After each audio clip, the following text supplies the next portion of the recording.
ನೋಡಿ, ಗಡಿ ವಿವಾದಕ್ಕೆ ನಮ್ಮ ಕರುನಾಡಿನ ಗಜರಾಜ ಇದೀಗ ಬಲಿಯಾಗಿದ್ದಾನೆ. ಆ ಕುರಿತಂತಹ ಬ್ರೇಕಿಂಗ್ ನ್ಯೂಸ್ ಲಭ್ಯವಾಗ್ತಾ ಇದೆ. ಗಡಿ ವಿವಾದ, ಈ ಗಡಿ ವಿವಾದಕ್ಕೆ ಕರುನಾಡಿನ ಗಜರಾಜ ಬಲಿಯಾಗಿದ್ದಾನೆ. ಕೇರಳ ವನ್ಯಜೀವಿ ಇಲಾಖೆ ನಿರ್ಲಕ್ಷ್ಯಕ್ಕೆ ಆನೆ ಬಲಿಯಾಯ್ತಾ? ಪ್ರಶ್ನೆ ಉದ್ಭವಿಸ್ತಾ ಇದೆ. ಆನೆಗಳಿಗೂ ಕೂಡ ಗಡಿಯ ಮಿತಿ ಇದೆಯಾ? ಬಂಡೀಪುರದ ರಾಮಾಪುರ ಆನೆ ಶಿಬಿರದಲ್ಲಿ ಆನೆ ಸಾವನ್ನಪ್ಪಿದೆ. ಕೇರಳದಲ್ಲಿ ಸೆರೆ ಹಿಡಿದು ತಂದಿದ್ದಂತಹ ಆನೆ ಅದು, ಆ ಆನೆ ಸಾವನ್ನಪ್ಪಿದೆ. ನಿನ್ನೆ ಕೇರಳದಲ್ಲಿ ಸಕಲೇಶ್ಪುರದ ಆನೆ ಸುತ್ತಾಡಿತ್ತು. ನಿನ್ನೆ ವಯನಾಡಿನಲ್ಲಿ ಸುತ್ತಾಡ್ತಾ ಇದ್ದಂತಹ ಆನೆ ರಾಜ್ಯಕ್ಕೆ ಆನೆಯನ್ನ ಕಳಿಸೋದಾಗಿ ಕೇರಳ ಆದೇಶವನ್ನ ಹೊರಡಿಸಿತ್ತು. ಸೆರೆ ಹಿಡಿದು ತಂದ ಬಳಿಕ ಆನೆ ಮೃತಪಟ್ಟ ಮಾಹಿತಿ ಸಿಗ್ತಾ ಇದೆ.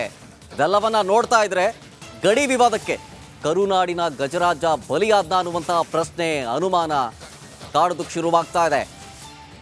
ಇದು ಮೇಲ್ನೋಟಕ್ಕೆ ಕೇರಳ ವನ್ಯಜೀವಿ ಇಲಾಖೆ ನಿರ್ಲಕ್ಷ್ಯವೇ ಕಾರಣ ಅನ್ನೋದು ವನ್ಯಜೀವಿ ಪ್ರೇಮಿಗಳ ಒಂದು ಮಾತಾಗಿದೆ. ಆನೆಗಳಿಗೂ ಕೂಡ ಗಡಿ ಮಿತಿ ಇದೆಯಾ? ಬಂಡೀಪುರದ ರಾಮಪುರ ಆನೆ ಶಿಬಿರದಲ್ಲಿ ಆನೆ ಸಾವನ್ನಪ್ಪಿರೋ ವಿಚಾರಕ್ಕೆ ಸಂಬಂಧಪಟ್ಟಂತೆ ಇದೀಗ ಪ್ರಶ್ನೆಗಳು ಉದ್ಭವಿಸ್ತಾ ಇದೆ. ಕೇರಳದಲ್ಲಿ ಸೆರೆ ಹಿಡಿದು ತಂದಿದ್ದಂತಹ ಆನೆ ಅದು, ಆ ಆನೆ ಸಾವನ್ನಪ್ಪಿದೆ. ನಿನ್ನೆಯೆಲ್ಲ ಸಕಲೇಶ್ಪುರದ ಆನೆ ಕೇರಳದಲ್ಲಿ ಸುತ್ತಾಡಿತ್ತು. ನಿನ್ನೆ ವಯನಾಡಿನಲ್ಲಿ ಸುತ್ತಾಡಿತ್ತು ಆ ಆನೆ.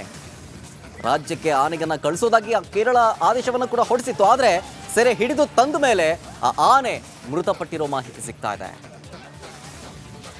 ವನ್ಯಜೀವಿ ತಜ್ಞರಾದಂತಹ ಜೋಸೆಫ್ ಹೂವರ್ ಅವರು ನಮ್ಮ ಜೊತೆಗೆ ಜಾಯ್ನ್ ಆಗಿದ್ದಾರೆ. ಸರ್ ನಮಸ್ತೆ. ಈ ವಿಷಯ ನಿಮಗೆ ಗೊತ್ತಾಗಿದೆ ಅಂತ ಅನಿಸ್ತೀವಿ. ನೋಡ್ತಾ ಇದ್ರೆ ಎಲ್ಲೋ ಒಂದ್ ಕಡೆ ಈ ಗಡಿ ವಿವಾದಕ್ಕೆ ಕರುನಾಡಿನ ಗಜರಾಜ ಬಲಿಯಾದ್ನ ಅನ್ನುವಂತ ಪ್ರಶ್ನೆ ಸಹಜವಾಗಿ ಉದ್ಭವಿಸ್ತಾ ಇದೆ. ಸರ್ ಏನ್ ಹೇಳ್ತೀರಿ? ಅಲ್ಲ, ಇದು ಬಹಳ ನೊಂದೋಗಿದೀವಿ. ಬೆಳಿಗ್ಗೆ ಫಸ್ಟ್ ನ್ಯೂಸ್ ಬಂದಿದೆ ನಮ್ಗೆ, ಇದು ಈ ತರ ಆನೆ ಸತ್ತೋಗಿದೆ, ನೈಟೇ ಸತ್ತೋಗಿದೆ ಅಂತ ಬಂದಿದೆ. ನಾವ್ ಹೇಳೋದು, ಈ ಆನೆ ಬಂದ್ಬಿಟ್ಟು ಬೇಲೂರೊಳಗೆ ಹಿಡ್ಕೊಂಡ್ ಬಂದು ಇವರು ಮೂಳೆ ಹೊಳೆ ರೇಂಜ್ ಬಂದೀಪುರ ಬಿಡುಗಡೆ ಮಾಡ್ತಾರೆ ಒಂದ್ 15 ದಿವಸದಿಂದ. ಅದು ಪಾಪ ದಾರಿ ಹುಡ್ಕೊಂಡು ಹೋಗಿ ನೆನ್ನೆ ಅಪ್ಪಿತಪ್ಪಿ ಅದು ಕೇರಳ ಮಾನಂತವಾಡಿ ಟೌನ್ಗೆ ಹೋಗ್ಬಿಟ್ಟು ಸ್ವಲ್ಪ ಜನ ಎದುರಿ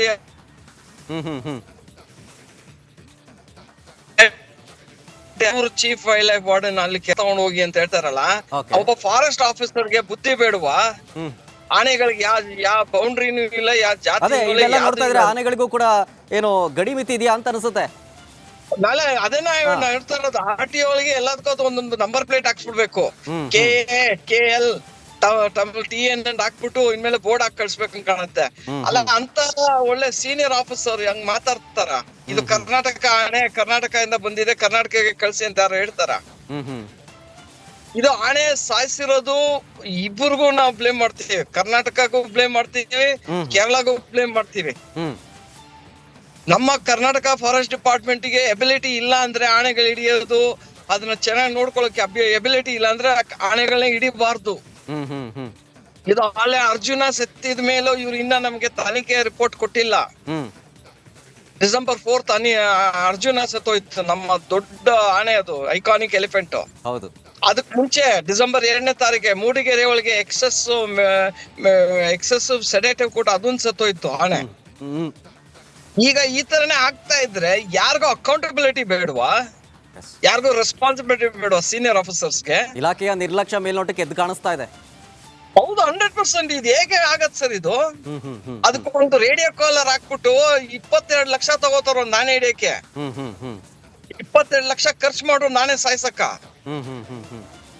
ಈ ತರ ಆಟಿಟ್ಯೂಡ್ ಇಟ್ಕೊಂಡ್ರೆ ಫಾರೆಸ್ಟ್ ಆಫೀಸರ್ಸ್ ನಮ್ದ್ರೊಳಗೆ ಯಾವ್ದು ಉಳಿಯಲ್ಲ.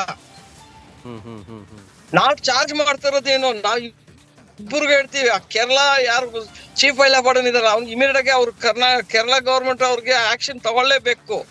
ಯಾವತ್ತು ಯಾರು ಆತರ ಸೀನಿಯರ್ ಆಫೀಸರ್ ಇದು ಕೇರಳ ಆನೆ, ಇದು ತಮಿಳ್ನಾಡು ಆನೆ, ಗೋವಾ ಆನೆ ಅಂತ ಯಾರು ಹೇಳಲ್ಲ.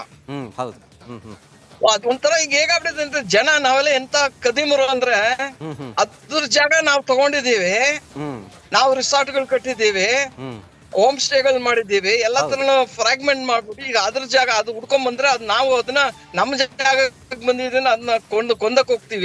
ಎಷ್ಟು ಆನೆಗಳು ಕೊಂದೋದು ನಾವು. ಇದನ್ನ ನಾವು ಸರ್ಕಾರಕ್ಕೆ ಕೇಳೋದು. ನಮ್ಮ ಫಾರೆಸ್ಟ್ ಮಿನಿಸ್ಟರ್ ಈಶ್ವರ್ ಖಂಡ್ರೆ ಒಳ್ಳೆ ಒಳ್ಳೆ ಮನುಷ್ಯ, ಒಳ್ಳೆ ಮಿನಿಸ್ಟರ್, ಅವ್ರಿಗೆ ನಾವು ಕೇಳ್ತಿರೋದು, ನೀವ್ ದಯವಿಟ್ಟು ನಿಮ್ ಫಾರೆಸ್ಟ್ ಆಫೀಸರ್ಸ್ ಕೆಪಬಿಲಿಟಿ ಇಲ್ಲ ಅಂದ್ರೆ ಆನೆಗಳು ಹಿಡಿಬೇಡಿ. ಹೌದು, ಜನಕ್ಕೆ ತೊಂದರೆ ಇದೆ, ಅದನ್ನ ಬೇರೆ ತರ ಮಾಡಿ, ಅದು ಕಾರಿಡಾರ್ ನ ರಿಎಸ್ಟಾಬ್ಲಿಷ್ ಮಾಡಿ, ರೀಕನ್ಸ್ಟ್ರಕ್ಟ್ ಮಾಡಿ. ಸುಮ್ನೆ ಈ ತರ ಹಿಡಿದ್ಬಿಟ್ಟು 22 ಲಕ್ಷ ಒಂದು ನಾನೇ ಖರ್ಚು ಮಾಡ್ಕೊಂಡು ರೇಡಿಯೋ ಕಾಲರ್ ಮಾಡಿ ಅದನ್ನ ಟ್ರಾನ್ಸ್ಲೋಕೇಟ್ ಮಾಡೋ ಬದಲು ಅದೇ ದುಡ್ಡು ನಾವು ರೈತರಿಂದ ಎಲ್ಲೆಲ್ಲಿ ಜಾಗ ತಗೋಬೇಕಾದ್ರು ಕಾರಿಡಾರ್ ರಿಕವರ್ ಮಾಡಿದ್ರೆ ಅದು ಆನೆಗಳ ಪಾಟಿಗೆ ಹೋಗುತ್ತೆ. ಅದ್ ಯಾಕೆ ಊರಿಗೆ ಬರ್ಬೇಕು? ಊರೊಳಗೆ ಏನ್ ಸಿಕ್ಕತ್ತೆ? 3 ಕಾಸು ಸಿಕ್ಕಲ್ಲ ತಿನ್ನಕ್ಕೆ. ಎಲ್ಲ ನಾಶ ಮಾಡ್ಬಿಟ್ಟು ಇವತ್ತು ನಾವು ಆನೆಗಳು ಹುಲಿಗಳು ನಮ್ಮೂರಿಗೆ ಬರ್ತಾ ಇದೆ ಎಂಬಿಟ್ಟು ಈ ತರ ನಾವು ಡ್ರಮ್ ಹೊಡ್ಕೊಂಡ್ ಕೂತಿದೀವಿ, ಇದು ಹೊಡ್ಕೊಂಡು. ಇದು ಯಾವ್ದ್ರಿ ಇದು? ಯಾವ ಲೆಕ್ಕಾಚಾರ? ನಾವೆಲ್ಲ ಹ್ಯೂಮ್ಯಾನಿಟಿ ಬೇಡವಾ? ಕೋ ಎಕ್ಸಿಸ್ಟೆನ್ಸ್ ಇರೋದು ಬೇಡವಾ? ವನ್ಯಜೀವಿಗಳು ಬಹಳ ಮುಖ್ಯ ನಮ್ಗೆ. ಅದಿಲ್ಲ ಅಂದ್ರೆ ಕಾಡಿರಲ್ಲ, ಕಾಡಿಲ್ಲ ಅಂದ್ರೆ ನಾವಿರಲ್ಲ. ಇದ್ಯಾಕೋ ಬಹಳ ಬೇಜಾರ್. ಯಾಕಂದ್ರೆ ನೀವ್ ನೋಡಿದ್ರೆ ಇದೇ ರಾಮಪುರದೊಳಗೆ ಒಂದ್ ಅಕ್ಕಿ ರಾಜ ಒಂದ್ ಆನೆ ತಂದು ಕ್ರಾಲಿಗಿಟ್ಟು ಅದನ್ನು ಸಾಯಿಸ್ತಿದ್ರು ಊಟ ಕೊಡ್ದವ್ರೆ. ಆಮೇಲೆ ಸತ್ತೋಗಿದ್ಮೇಲೆ ಇಡ್ತಾರೆ, ಅದಕ್ಕೆ ಹಾರ್ಟು 30 kg ಆಗ್ಬಿಟ್ಟಿತ್ತು. 10 kg ಹಾರ್ಟು ಎನ್ಲಾರ್ಜ್ ಆಗಿ 30 ಆಗ್ಬಿಟ್ಟಿತ್ತು, 30 kg. ಅದ್ ಲಿವರ್ ಎನ್ಲಾರ್ಜ್ ಆಗ್ಬಿಟ್ಟು ಅದಿದ್ದಾಗ ಅವ್ರಿಗೆ ಗೊತ್ತಾಗ್ಲಿಲ್ವ? ಅವ್ರಿಗೆ ಮೆಡಿಕಲ್ ಫೆಸಿಲಿಟಿ ಇರ್ಲಿಲ್ವ ಅವ್ರಿಗೆ? ಈಗ ಇನ್ನೊಂದ್ ಆನೆನ ಕರ್ಕೊಂಡ್ ಬಂದ್ಬಿಟ್ಟು ನೆನ್ನೆ ಗುದ್ದು ಮದ್ದು ಎಲ್ಲಾ ತರ ಹೊಡೆದು ಅದನ್ನ ನೆನ್ನೆ ರಾತ್ರಿ ಸಾಯಿಸಿದ್ದಾರೆ. ಯಾರ ರೆಸ್ಪಾನ್ಸಿಬಿಲಿಟಿ? ಇವ್ರುಗಳೇ ಸಸ್ಪೆನ್ಷನ್ ಆಗ್ಬೇಕು. ಗವರ್ಮೆಂಟ್ ಸೀರಿಯಸ್ ಆಗಿ ತಗೊಂಡು ಇಂತ ನಿರ್ಲಕ್ಷ್ಯ ಆಫೀಸರ್ಸ್ ಗೆ ಇಮಿಡಿಯೇಟ್ ಆಗಿ ಸ್ಯಾಕ್ ಮಾಡಬೇಕು. ಮತ್ತೊಂದು ಕಡೆ ಜೋಸೆಫ್ ಸರ್, ವನ್ಯಜೀವಿ ಪ್ರಾಣಿಗಳನ್ನ ರಕ್ಷಣೆ ಮಾಡುವಂತಹ ಜವಾಬ್ದಾರಿ ನಮ್ಮೆಲ್ಲರ ಮೇಲೂ ಇದೆ. ಅದರಲ್ಲೂ ಕೂಡ ಸರ್ಕಾರದ ಮೇಲೆ ಪ್ರಮುಖವಾಗಿರುವಂತದ್ದು. ಆದ್ರೂ ಕೂಡ ಮೇಲಿಂದ ಮೇಲೆ ನಿರ್ಲಕ್ಷ್ಯಗಳು ಅವರು ಪ್ರೂವ್ ಮಾಡ್ಕೊಳ್ತಾ ಇದ್ದಾರೆ. ಅದ್ರ ಬಗ್ಗೆ ಯಾವುದೇ ರೀತಿಯಾದಂತಹ ಗಮನವನ್ನ ಹರಿಸ್ತಾ ಇಲ್ಲ. ಇದ್ರ ಬಗ್ಗೆ ಸರ್ಕಾರ ಏನ್ ಕ್ರಮ ತೆಗೆದುಕೊಳ್ಬೇಕು ಅನ್ನೋದು ನಿಮ್ಮ ಆಗ್ರಹ ಅಂತೇಳಿ. ಸರ್, ನಾವೆಲ್ಲ ಎಲ್ರು ಮನುಷ್ಯರು ಇದ್ರ ಬಗ್ಗೆ ಇದಿರ್ಬೇಕು. ನಾವು ಅಂಡರ್ಸ್ಟ್ಯಾಂಡ್ ಮಾಡ್ಕೋಬೇಕು. ಈ ತರ ತೊಂದರೆ ಇರತ್ತೆ, ನಾವು ಜೊತೆ ಕೋ ಎಕ್ಸಿಸ್ಟ್ ಮಾಡ್ಬೇಕಂದ್ಬಿಟ್ಟು. ಬಟ್ ಗವರ್ಮೆಂಟ್ ನಾವು ಕೇಳ್ತಾ ಇರೋದು, ನಾವು ಯಾವಾಗಿಂದ ನಾವು ಮಾತಾಡ್ತಿದೀವಿ ಗವರ್ಮೆಂಟ್ಗೆ 20 ವರ್ಷ. Okay thank you Joseph sir, ಇಷ್ಟೊತ್ತು ರಿಪಬ್ಲಿಕ್ ಕನ್ನಡದ ಜೊತೆ ಮಾತನಾಡಿದ್ದಕ್ಕಾಗಿ.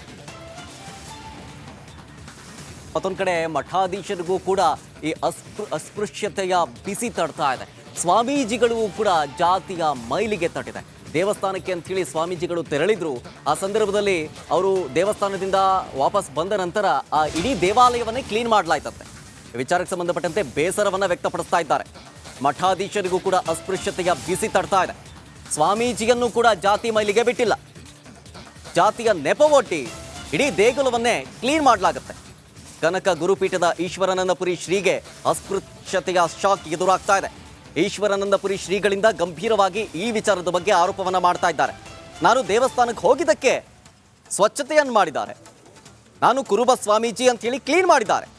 ಬಾಗೂರು ಚನ್ನಕೇಶವ ದೇವಸ್ಥಾನ ಮಂಡಳಿ ವಿರುದ್ಧ ಕಿಡಿಕಾರ್ತಾ ಇದ್ದಾರೆ ಸ್ವಾಮೀಜಿ. ಇಲ್ಲೇ ಪಕ್ಕದಲ್ಲಿ ಒಂದು ಬಾಗೂರು ಅಂತ ಇದೆ. ನಾನು ಆ ದೇವಸ್ಥಾನ ಒಳಗೋದೆ ಅಂತೇಳಿ ದೇವಸ್ಥಾನ ತೊಳೆದಾಕ್ಬಿಟ್ರು. ಇಲ್ಲೇ ಪಕ್ಕದಲ್ಲಿ ಚನ್ನಕೇಶವ ದೇವಸ್ಥಾನ ಅಂತಿದೆ. ನನಗೆ ಗೊತ್ತಿಲ್ಲ ಅದು ಮುಜರಾಯಿ ದೇವಸ್ಥಾನ. ನಾವು ಅವತ್ತು ಸ್ವಲ್ಪ ಗೊತ್ತಾಗಲಿಲ್ಲ ನನಗೆ ಇದು ಮುಜರಾಯಿ ದೇವಸ್ಥಾನದ. ಅವತ್ತು ನಾನಿಲ್ಲಿ ಯಾವಾಗ ಕನಕದಾಸರು ಪ್ರತಿಭಟನೆ ಮಾಡಿದ್ರಲ್ಲ ಉಡುಪಿಯಲ್ಲಿ, ಹಂಗೆ ನಾವು ಪ್ರತಿಭಟನೆ ಮಾಡಿಬಿಡ್ತಿದ್ವಿ. ಇದು ಮುಜರಾಯಿ ದೇವಸ್ಥಾನ ಕಣೆ, ಸುಮ್ಮ ಒಳಗೆ ಬಿಡ ಅಂತೇಳಿ. ನಮ್ಗೆ ಗೊತ್ತಾಗಲಿಲ್ಲ. ಆಮೇಲೆ ನಾನು ಮಠಕ್ಕೆ ಹೋದ್ಮೇಲೆ ಇಡೀ ದೇವಸ್ಥಾನ ತೊಳೆದ್ರಂತೆ. ಕುರುಬರು ಸ್ವಾಮಿಗಳು ಒಳಗೆ ಬಂದರು ಅಂತ ತೊಳೆದಿದ್ದು. ಆಗ ನನಗೂ ಮನಸ್ಸಿಗೆ ಖುಷಿ ಆಯ್ತು. ಬಿಡತ್ಲ ಹೋಗ್ಲಿ, ಎಷ್ಟು ವರ್ಷ ಆಗಿತ್ತು ತೊಳೆದು, ಸುಮತ್ಲ ದೇವಸ್ಥಾನ ಸ್ವಚ್ಛ ಆಯ್ತಲ್ಲ. ಹಿಂಗೆ ನಾವತ್ಲ ಎಲ್ಲ ದೇವಸ್ಥಾನ ಸುಮ್ಮನೆ ಹೋದ್ರತ್ಲಗೆ